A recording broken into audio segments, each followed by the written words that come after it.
Well, I guess we're going to get started. Everyone's here. And I just want to thank all of you for coming out today. Those of you that don't know, I'm William Dellacamera and I operate Chickarelli's Harrison Hill Farm. We come together here today at Mill Pond Gatherings. Thank you to Andy Bizzuto for hosting us again. We've had some other things here over the past couple months. But standing here, we're within eye shot of the land I farm back here and land across the street that belongs to Rosa Vineyards. So thank you to Rosa for setting this all up and everything she's done.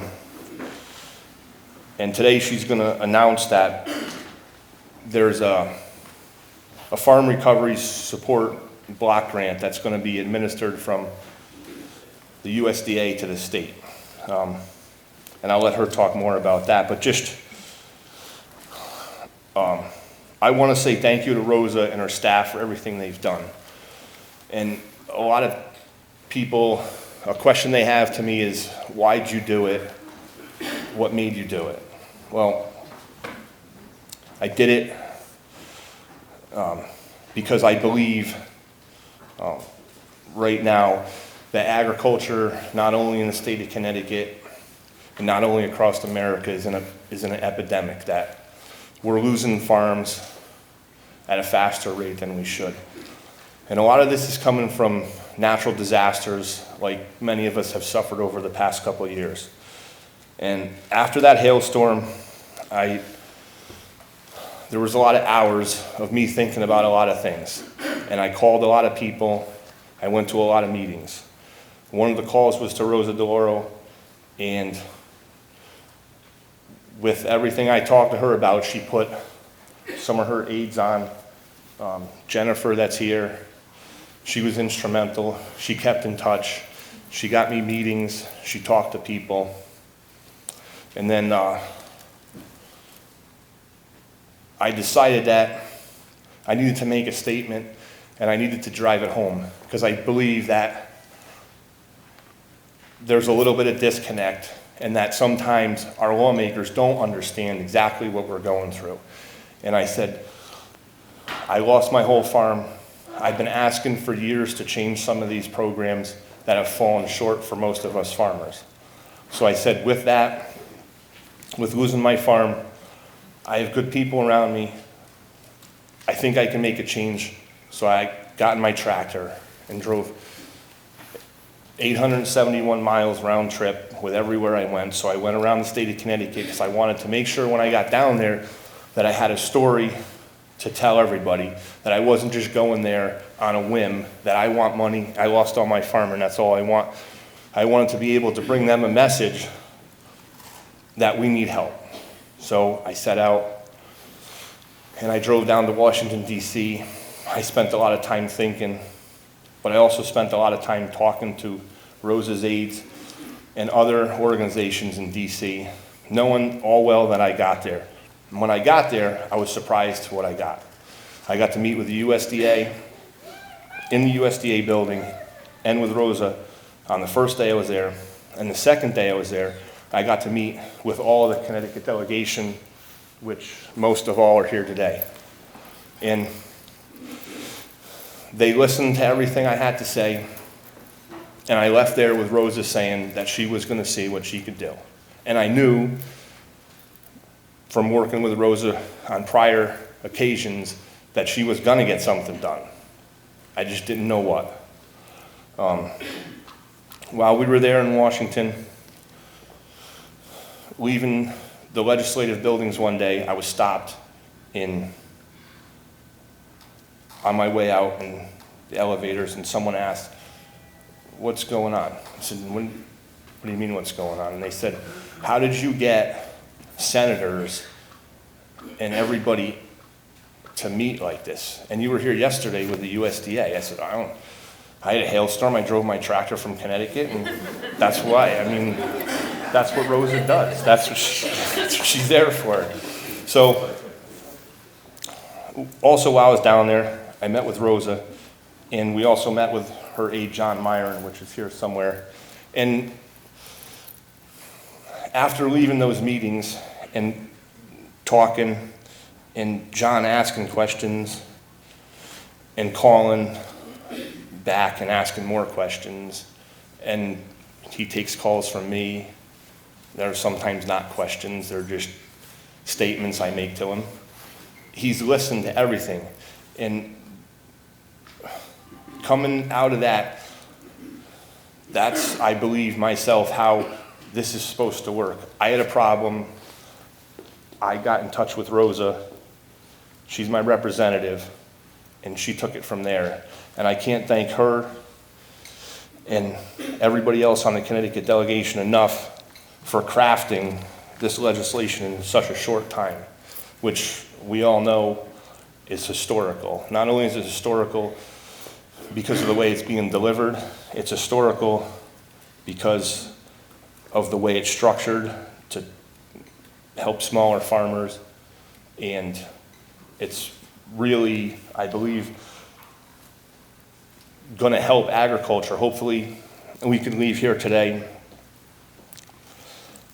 knowing what was brought to us here, and we could put it to work for the 23 and 24 losses, and us farmers that suffered loss can recuperate and come out of this stronger than ever. But we could also take this from here and hopefully use it as a model to strengthen agriculture, not only here in Connecticut, not only in New England, but clear across the United States.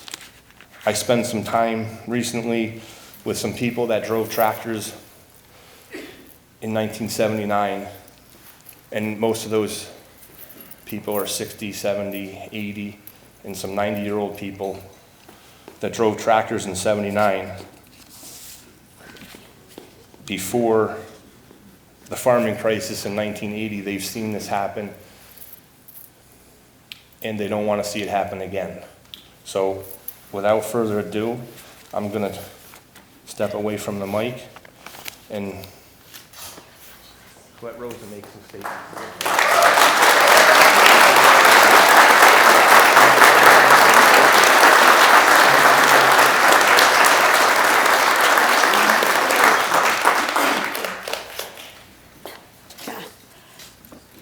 I just said to Will, he's an inspiration.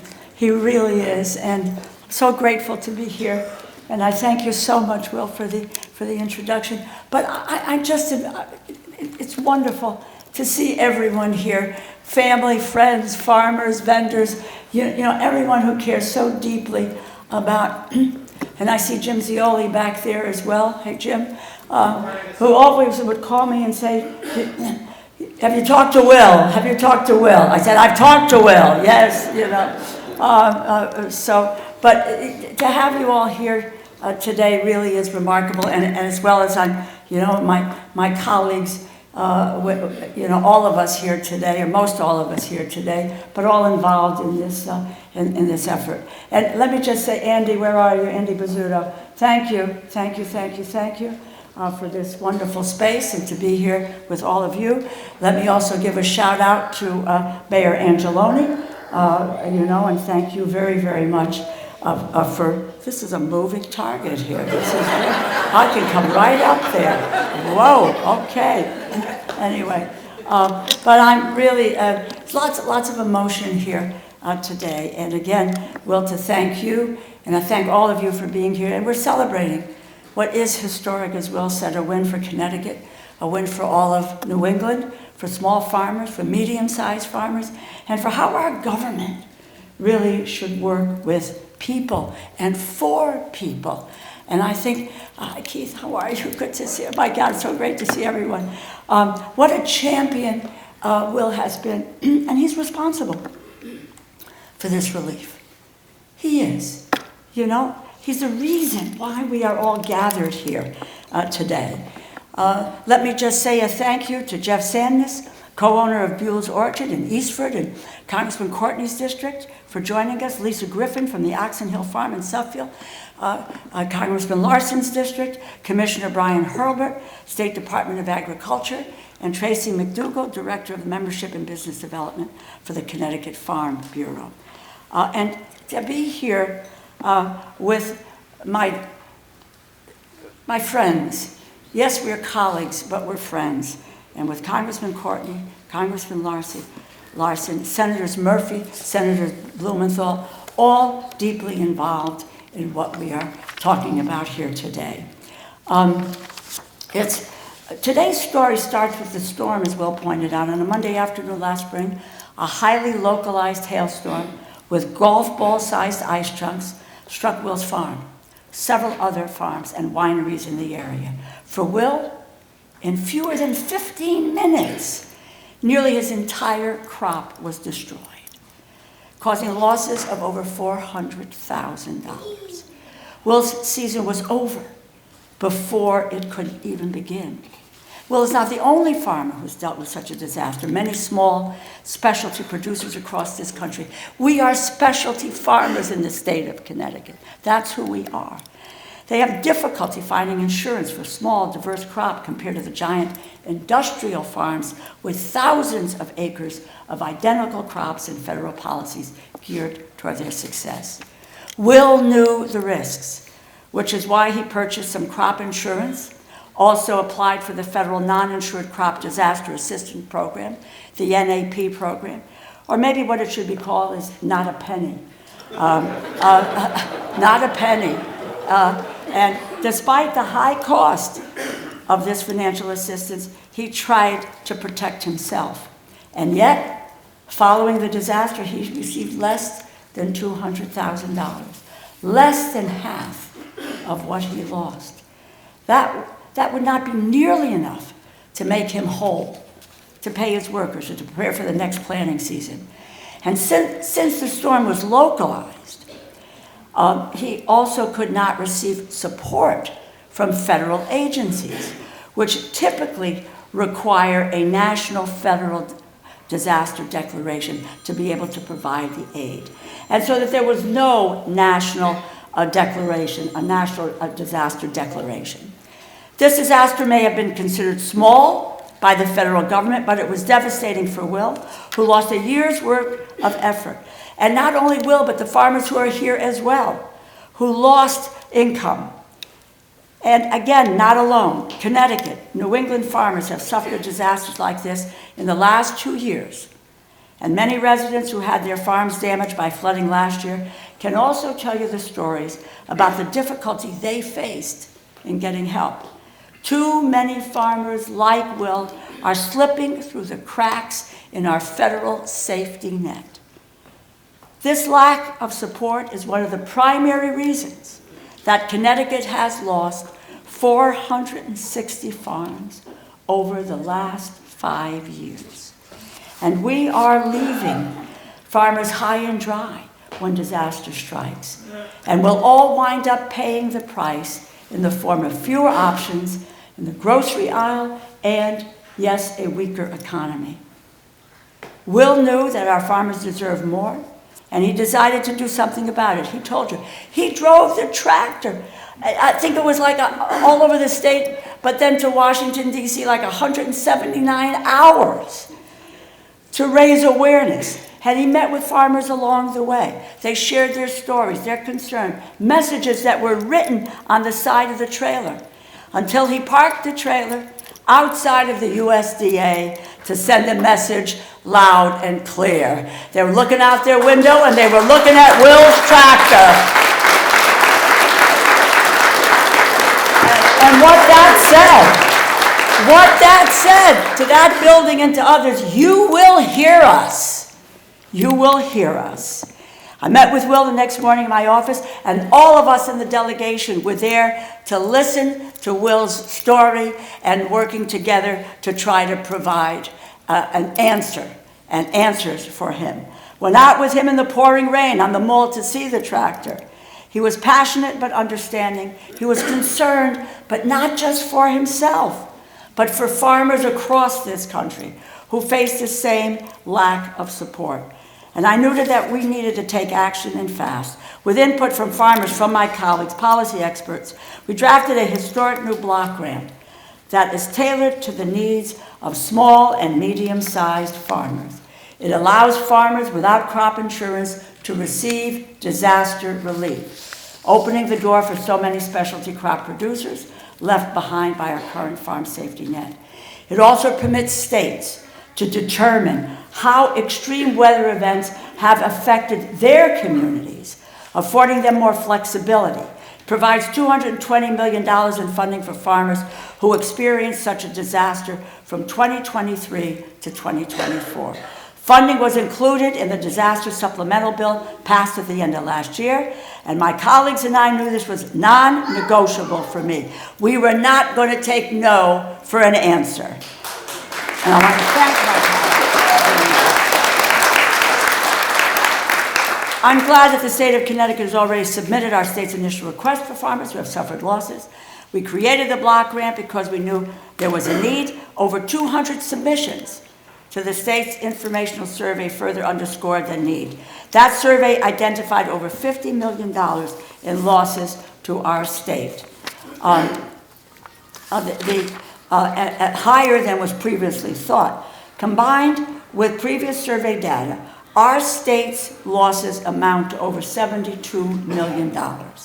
Connecticut has put forth a request to USDA for nearly $84 million to cover these losses, plus up the state's Climate Smart Ag and Forestry program and recoup administrative fees. So the program will help address disaster from the last 2 years. We are working on some long-term solutions to our farming decline, including the Save Our Small Farms Act, alongside and working with the entire Connecticut congressional delegation. The SOS Farms Act aims to expand insurance coverage for small, medium-sized farms, reduce paperwork, lower the cost of coverage, provide revenue protection for diverse crops, expand the whole farm revenue protection program, and ensure timely insurance payouts after a disaster. I would just say this here. We've got to work to make sure that these efforts are in the farm bill when we get to producing a farm bill for the country.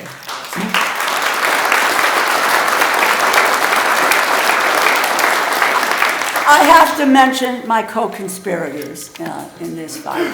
Talk to you about Will. You know who he is and what he is about. But I want to just say a thank you to Congressman Courtney, Congressman Larson, so important part of making this block grant such a reality.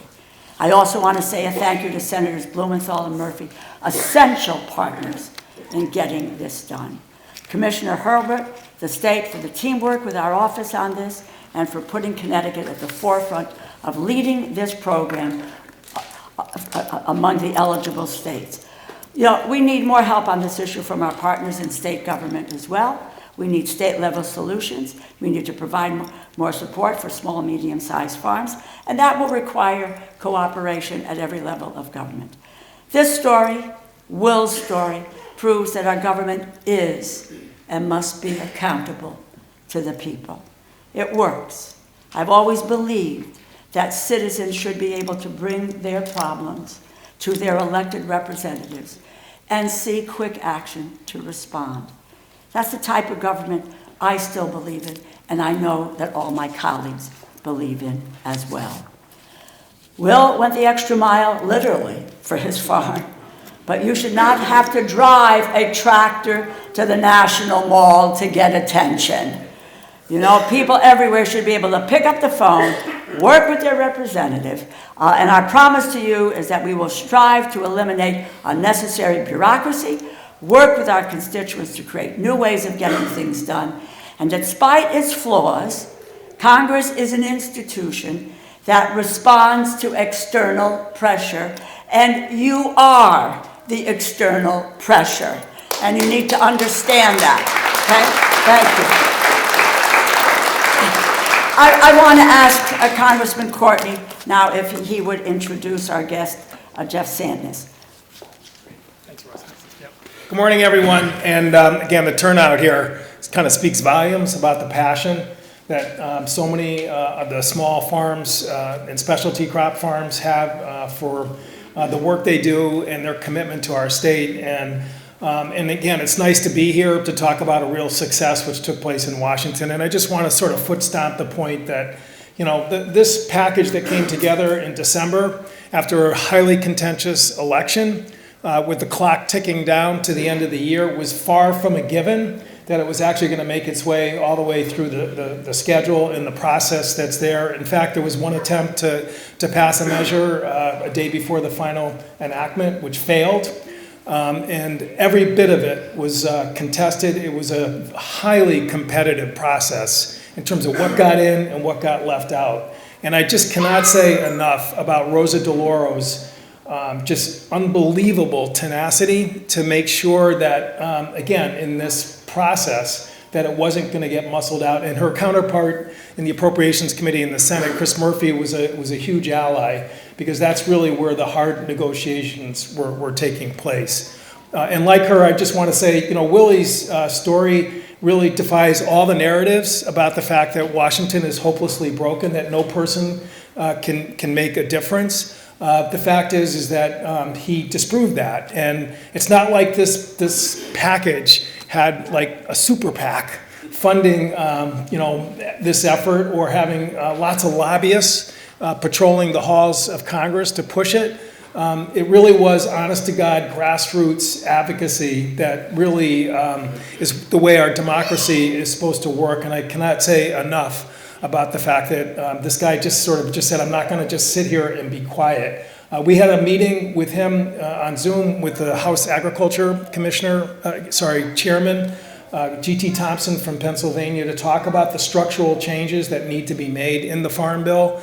And again, Mr. Thompson, who's a Republican and, you know, somebody who's been around for a long while, I just talked to him a couple days ago on the floor, was again saying how, you know, his words really still have resonated with him. So again, he's really just made an incredible difference.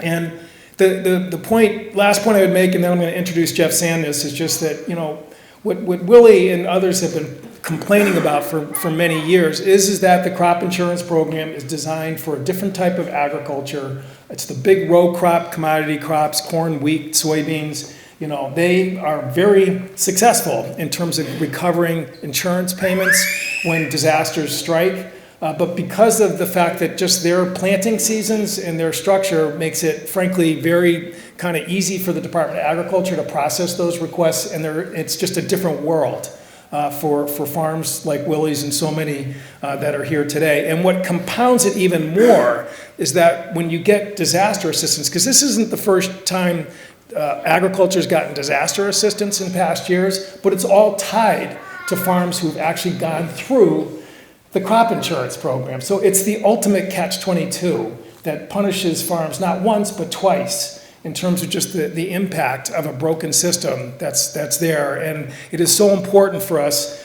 to celebrate the victory, but honestly make sure we've got to go back and fix the plumbing here in terms of just the way the crop insurance program operates. One of the farms that's represented here today, Buell Orchards, is up in Eastford, Connecticut, in the heart of the eastern agriculture community. Again, it's a 5-generation farm, apples, peaches. Jeff Sandus is here. They got hit again twice in 2023 with a freeze that wiped out their peach crop, and then another frost and hailstorm in May of that year, which just decimated his apple crop. And we've met numerous times, again, to talk about his struggles with crop insurance in terms of trying to get help. And again, it's because of guys like him. Also, Lisa Griffin from Oxen Hill Farm from Suffield, which Rosa, actually Suffield is in my district. I just didn't mean to correct you. I have half the state, guys, but I'm willing to let John Larson, borrow it because it's Hartford County, which John represents so well. That's there. But anyway, again, it's a great honor to introduce Jeff to share his thoughts and his life experience in terms of why we got to keep working on this issue. Jeff.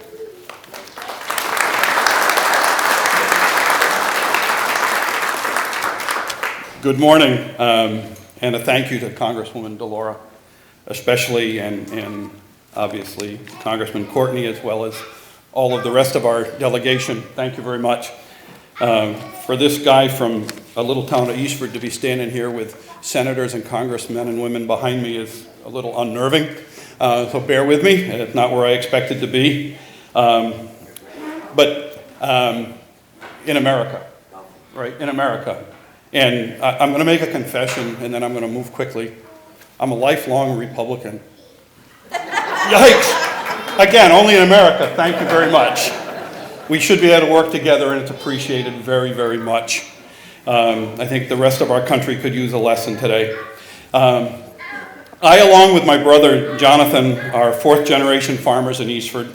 We own and operate, as was mentioned, Buell's Orchard, where we grow primarily apples and peaches on our 100-acre farm. We do also grow some strawberries and blueberries for pick your own, as well as a few other minor crops.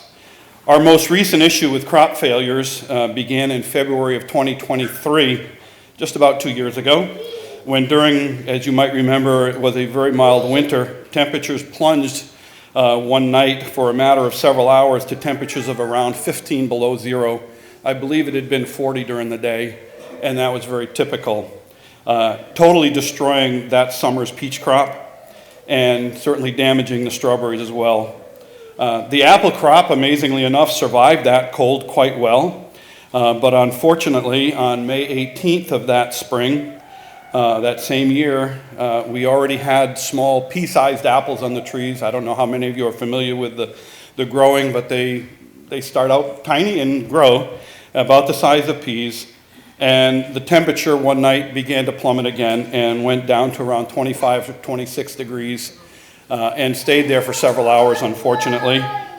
As we feared, the temperature drop pretty well ruined the apples on our 70 acres of apples, causing extremely misformed fruit that you certainly wouldn't want to eat, and making them totally unmarketable, as well as we expected aborting most of the fruit. It would just fall off over the next few days. As you can imagine, the losses were staggering. We tried diligently to still operate our pick-your-own business, which is very important to us. We start with strawberries, and we did pick your own for 6 or 7 days instead of about 18, which it should have been. Blueberries, amazingly enough, fared much better. I guess they're just a little more hardy. Still some damage, of course, but definitely better. As far as our peaches, we have 6 acres of full-size peach trees. There was not one peach, not one on 6 acres. I didn't even have one to give my wife. Apples, we were able to let people roam around the farm and do pick your own on them, but unfortunately we were constantly apologizing for the quality because they were all ugly. And we were very blessed to have a lot of very understanding customers, which we really are thankful for.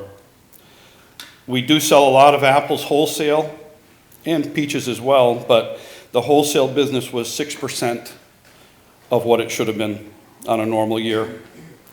We were grateful for what crop insurance we did have on apples and peaches.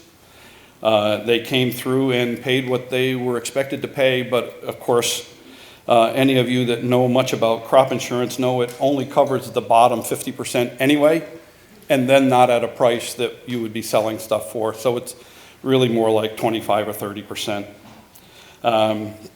So it in no way makes up the difference in lost revenue. Of course, like so many other farms, we already carried a fair amount of both long-term debt and operating debt. 2023 set us back terribly simply by having nothing to sell. All the while, we would still need to do all of the practices of growing and caring for our trees and bushes looking forward to 2024. This includes things like pruning each and every tree and bush, pesticides, fertilizers, and other form of crop management. We would need to pay for insurance, utilities, fuel, and of course, pay taxes all the while without any crop to sell. I'm going to get personal for just a moment. I think the greatest or most difficult issue is to our minds and emotions.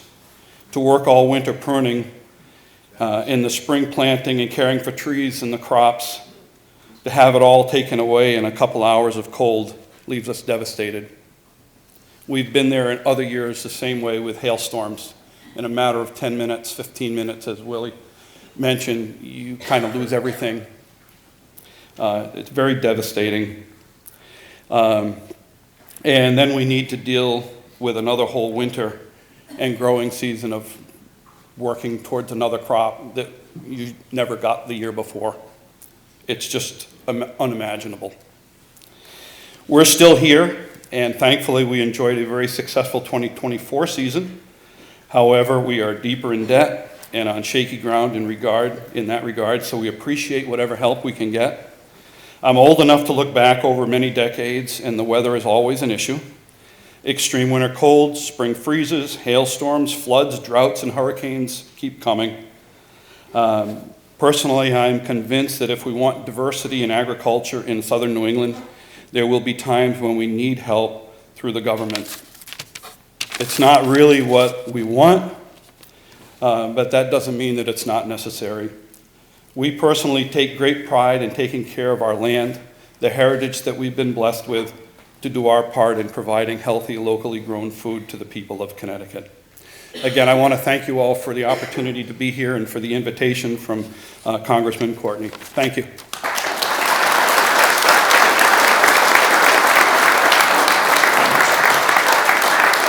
Wow.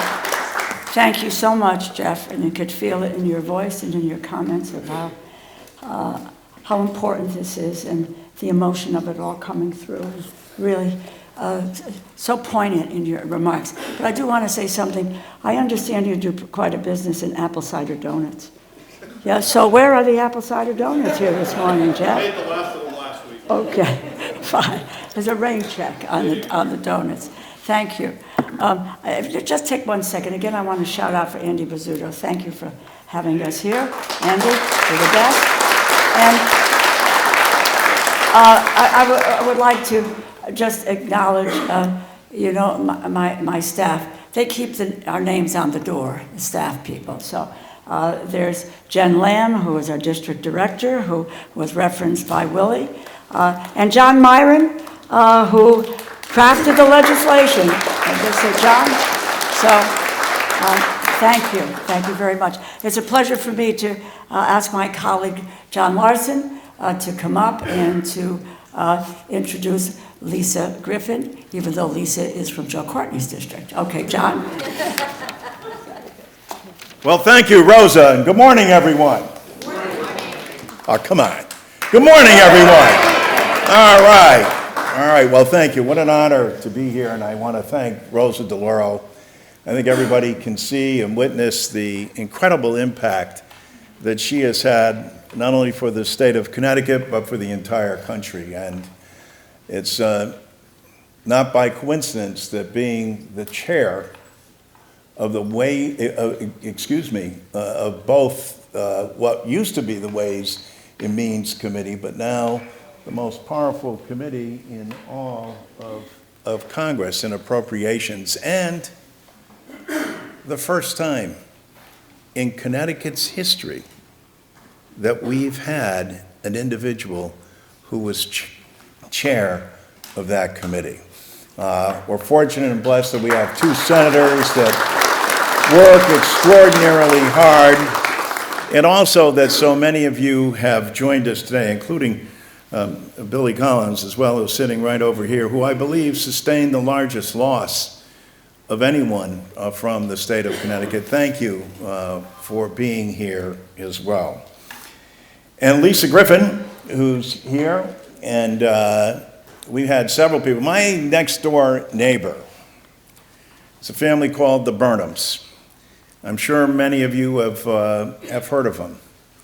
But they have been farming the same piece of property since the 1650s, so close to 400 years of continually farming this alluvial-rich soil that has made them such a remarkable and incredible family.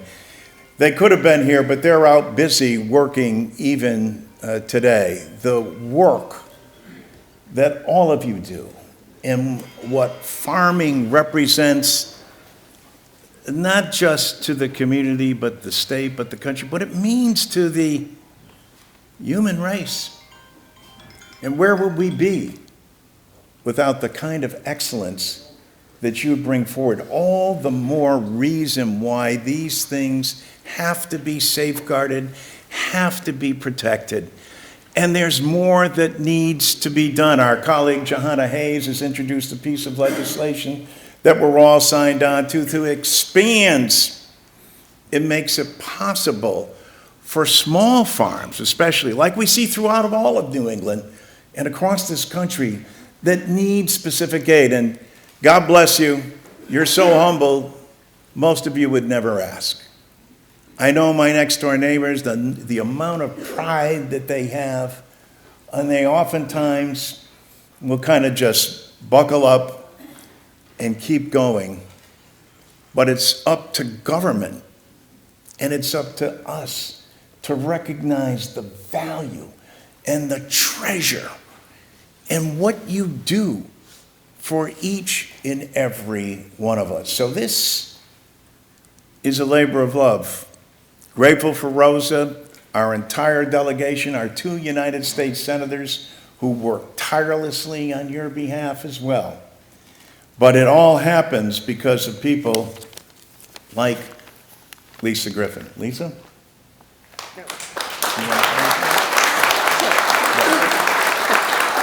Good morning.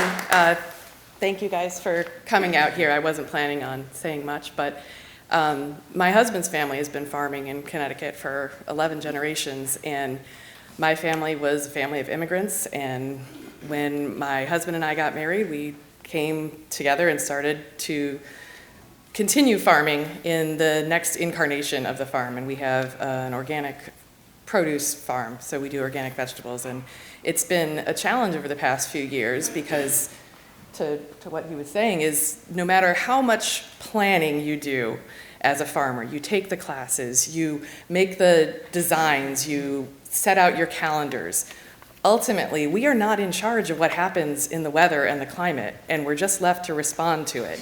And it's truly heartbreaking to put all the effort in and see it disappear. And when you sign up for the insurance, you try and make the plans and the backup plans. And even when the people that are in the offices that we're working with in the USDA, they're good people, they're doing the best they can with the program that they have. But as has been already said, the program doesn't work very well for farmers that have diverse crop plantings. So we appreciate this effort to help us through these next few years, but I reiterate the call to make the system better for small diversified farms, because that's the only way we're going to be able to continue to put ourselves, our families, our land, and our livelihoods at risk to try and maintain Connecticut agriculture as we know and appreciate it. Thank you.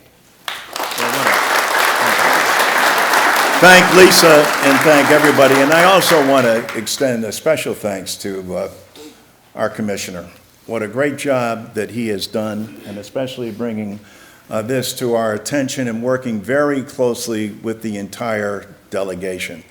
There's a lot more that still has to be done, but especially recognizing, as he has by bringing all of New England together as well as Connecticut, to make sure that farmers across this region are noticed and that we're getting them the kind of aid that they need in this day and age. Thank you so much, Commissioner.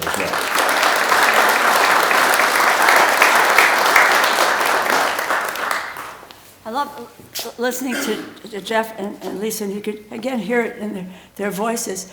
And I think Jeff said, you know, they're not looking, you know, for a handout. You know, people are trying to do it. That's the nature of the work that you do. That is the nature of agriculture and farming, is that you take care of it, you work it out, etc. But there are some things where you need. And you need to let us know. We need to reach back and be able to say, let's help you get across the finish line. Still so much to be done, as pointed out, in terms of reforming the system. But proud to say that we've gotten this step in going forward. And I want to just say, I want to introduce my Senate colleagues. If you know anything about the Congress, you do things in the House, but you need to do them in the Senate, and you have to come together, because if you're not dealing with House members and Senate members, Democrats and Republicans, and coming together, you can't move forward. So the work that was done in the House to get, support for this, the work done in the Senate on a bipartisan basis to get this done, where my colleagues, both Senator Blumenthal and Senator Murphy, take very, very seriously and work to make sure that we're addressing Connecticut's needs. And with that, let me introduce to you Senator Richard Blumenthal. Senator.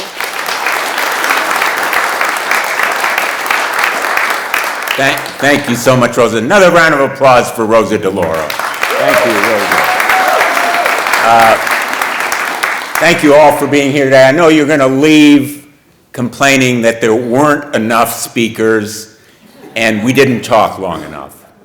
So I'm going to try to be short. My grandfather was a farmer in Nebraska. He raised corn and cattle on a farm just south of Omaha. Gave me my first job in life, which was shoveling manure on his farm. And my wife tells me it was pretty good training for what I do these days. I'm glad you're laughing. I'm really proud to be here, and I had a flashback as I was driving here about the day that I first came here. Will invited me. Some of you remember it, right? He invited me to see the damage on his farm, and little did I know that there would be a crowd of, 50? And he also invited a few TV cameras, and then in a very subtle, understated way, told me about his frustration and his anger, which was well-founded. But even more important, then he took me on a tour or a walk through his field. And what I saw there and then across the street was absolutely heartbreaking, devastating. His life's work destroyed. 13 minutes is all it took. Farmers are the ultimate risk takers. They plant, or they feed, they put their heart and soul into what they do, and then in an instant, it can be destroyed. 13 minutes. Or if it isn't the weather, it's the market, or it could be the cost of transportation. It's all unpredictable. They take the risk so that we have enough food or flowers or all of the things that they grow. They grow. They make things, which is all too rare these days. All the farmers who are here, please raise your hands so we can thank you. You are our heroes.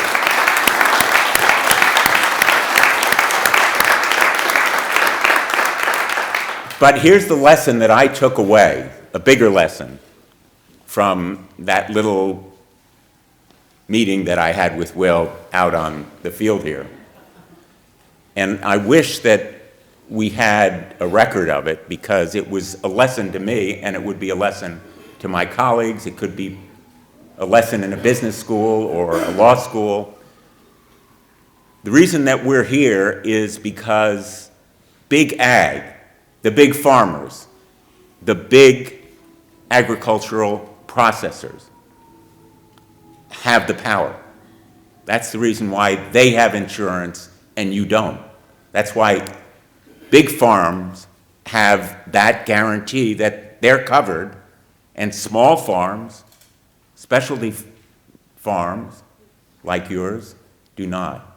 They have the power, and they have monopolistic power, not just in the fields and in the processing, but also in Washington, D.C. So we're going to try to break that power. That's what I promised Will that day. Not just this year, in this bill, in this special grant, block grant program, but we need to change the structure so that your interests are really represented. Small farmers, the little guy. It's an American story, just like farming is an American enterprise.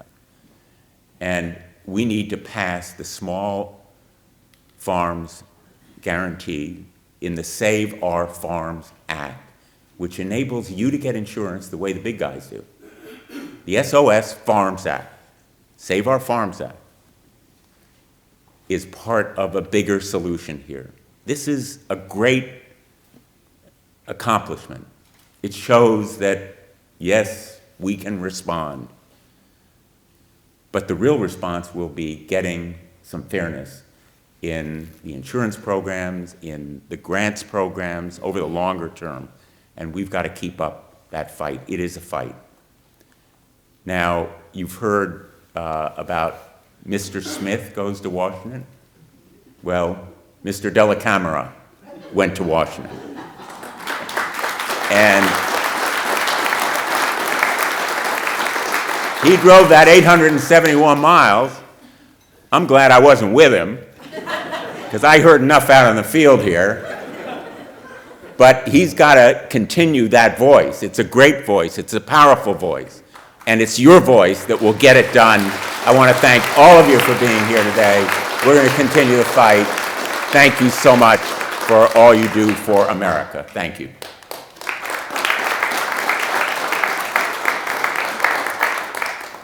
Thank you. Thank you so much, Senator. Really wonderful, wonderful words. And it may be a long speaking program, but you need to know what happened, and you need to know the people who were involved. You need to know the genesis of this, that this was grassroots. This didn't come top down. It came from bottom up, and we can succeed. And there's real strength and power. And people need to know that they have that voice and that it will be heard. And someone who does hear that voice all of the time. And while I sit on the House Committee on Appropriations, I have a partner on the Senate side, and that's Senator Chris Murphy, who sits on the Appropriations Committee in the United States Senate. Senator.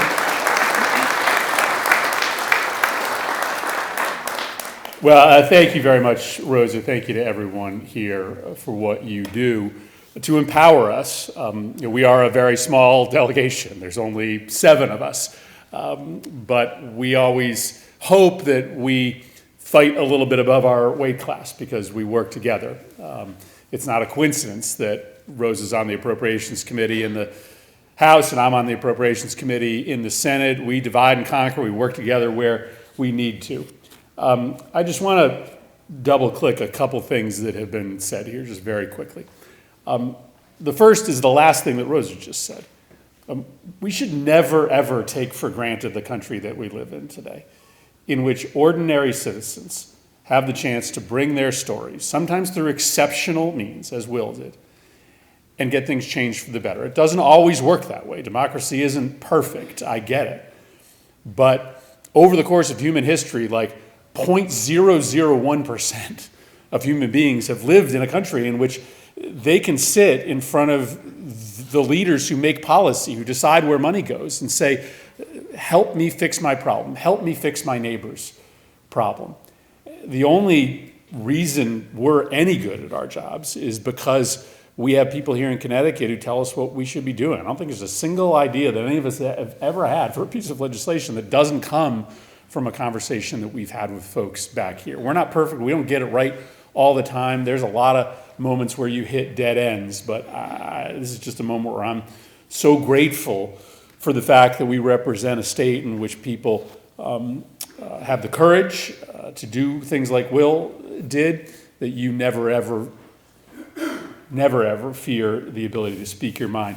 The second thing is to thank Rosa for how she designed this program. So we made sure this passed the Senate. That was our job in the Senate. But I want to thank Rosa for a couple of things specifically she did with this money that's going to matter to us. The first thing she did is make it specific to New England. So we're not going to have to share this funding with 50 different states. This is money for New England, Alaska, and Hawaii as well. But primarily this money is coming to us here in New England. That makes a much greater likelihood that we are going to get the share that we need to be able to take care of our farms in need. The second thing she said, and she mentioned this, but it's really important, is that this is a block grant. So that means every individual farm doesn't have to apply to the federal government. It doesn't understand the particular problems we have in Connecticut, the particular weather patterns that plague us here. This is a block grant, meaning we get a chunk of money that goes to Connecticut and we get to decide how to spend it. And that's really important because our problems are not the same as Texas and California and Florida. That's a really important thing that Rosa and her team did. So we're eager to work with all of you to make sure that this gets on the ground as quickly as possible and it gets to the folks that are in need. The last thing I just want to double click is this idea that we have an obligation to stand up for our small farmers. In the 1990s, half of the food consumed in this country came from small farms. Just 20 years later, that number is now 25%, right? There is a destruction, an intentional destruction of small farms that is happening in every single corner of this country. And before it is too late, before 25% gets to 10%, a tipping point, right? We have to step in and fix the laws and the rules and the regulations of this country that accrue to the benefit of the big corporate farms and end up forcing so many of our small farmers here in Connecticut, all across the country, to walk away and give in something no small farmer, no legacy small farmer, no family small farmer, 11th generation, 5th generation, 2nd generation wants to do. Because these small farms, they pay their workers better. These small farms, they care more about the land to make sure that it's protected. These small farms, they give back to their community. Any excess money they make goes, back into nonprofits and charities. These small farms make sure that our food stays local. There's just so many reasons why we have to have a complete, comprehensive, holistic policy, not just to fix the crop insurance program, but to make sure that the entire agricultural policy of this country speaks to, that American identity of a couple, a family, daughters and sons and fathers and mothers farming lands together. We just cease being America if we don't find a way very soon on this issue of crop insurance and many others to make sure that our small farms prosper. So I'm grateful to be here to be able to announce that this money is on its way. Looking forward to working with all of you and just hopeful that you will keep telling us what you need. Again, we aren't perfect. We won't get it right every time, but when you got to ace up your sleeve like Rosa DeLauro, you got a pretty good shot at getting it right. So thanks, everybody. Appreciate it.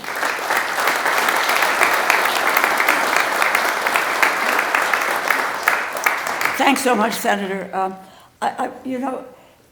We have as I said, the grassroots effort.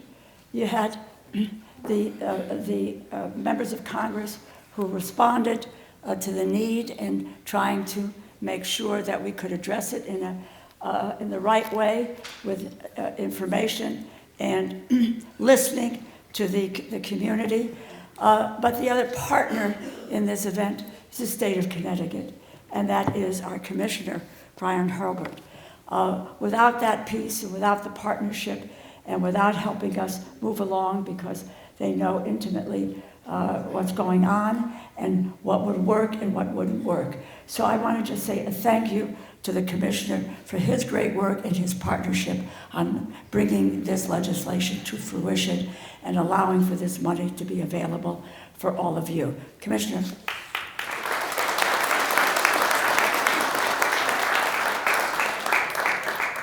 Thank you, Rosa, and I think I'm the last speaker, so if everybody could hang on for just a few more minutes. During the course of my 6 years as Commissioner of the Department of Agriculture, we've had 6 natural disasters that we've requested secretarial disaster declarations from the USDA on. 2 of those were requested and granted last year. And what this demonstrates is that things are changing in the weather in Connecticut's environment, and we need the tools to be able to respond and to support, as Senator Murphy just said, our small farmers weather these effects. And the current crop insurance program, by design, doesn't work any longer. And so the opportunity to work with the delegation to lift the voices of the people who are in this room and the other 5,000 farms that in Connecticut that aren't necessarily represented here today in person but are here in spirit is an important component of what we're going to do at the Department of Agriculture. As was mentioned, we have put in for and requested just under $85 million from the USDA for Connecticut's piece of the block grant. We are coordinating amongst the New England states to make sure that we run similar programs so that farmers on one side of the Connecticut River or one side of the state line receive the same benefit that one of their neighbors may. We're going to do this in an open and transparent process where we'll be bringing in stakeholders and having comment periods to make sure that we are getting it right, that the program that we're designing is the program that's going to fit the needs of Connecticut farmers as was intended by the initial block grant. $70 million is what we're expecting in losses that would be covered. And we put in, during our request, an extra $10 million to add to our Climate Smart Ag and Forestry Grant program, a program that was created by the legislature a couple years ago to support build resiliency so that as these weather events come through the state, which we don't have any control over, we can better prepare Connecticut farmers to deal with the after effects of those events. And that could be putting climate smart technology in the field. Could be weather efficiency, it could be energy efficiency projects, it could be tool sharing and component sharing programs to make sure that the cost of entry into agriculture is a little bit more affordable. And so we're hopeful that the USDA will grant that. We will work hard. All the other New England states believe that resiliency should be a component of this, that if we're going to pay for losses, we should also invest in the future of agriculture. We've done in New England agriculture, hundreds and thousands of years. And the commissioners and the other state departments and I believe that it's our responsibility at moments like this to make sure that we're setting up farmers for the next few generations to make sure that they can be successful. So that it's not every 15 years that somebody like Will has to drive to DC to make sure that their voices are heard, that they have the tools in place so that Will can focus on farming and he can do a great job at that. The other thing that concerns me is when we don't have these tools in place, it's really hard to make farming into a career.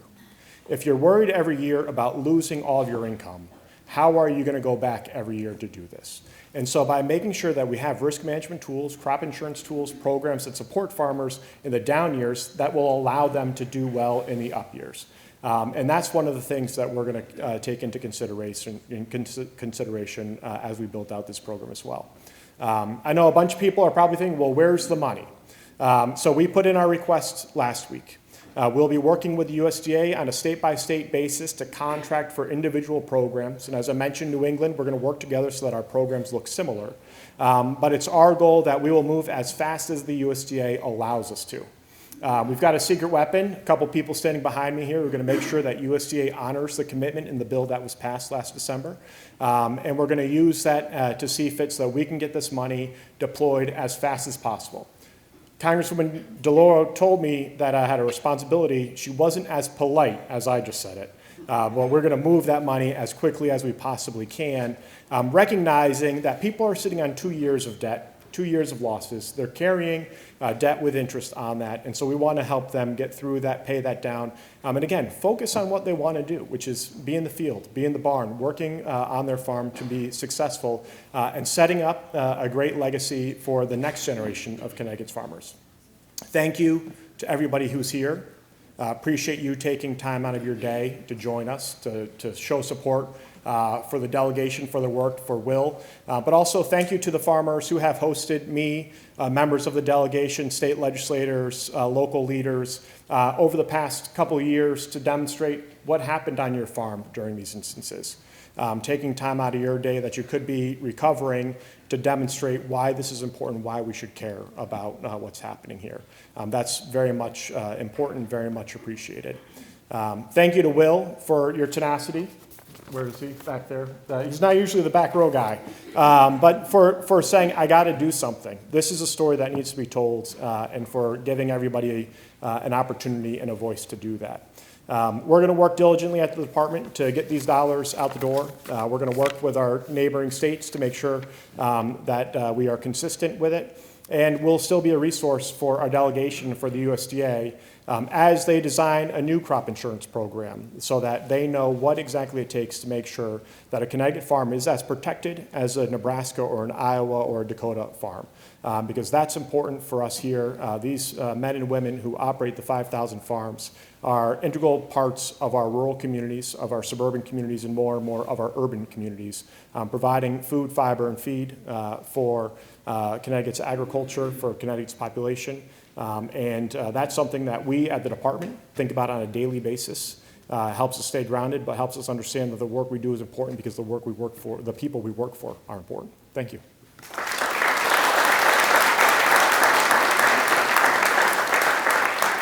Well done, Commissioner. You've got the blueprint of where we're going. And I just 1 or 2 words quickly. I know you've been here for a while, and thank you for this wonderful, spread of food and fruit, etc. To all. With regard to the Farm Bill coming up, a number of years ago there was a Farm Bill for reauthorization.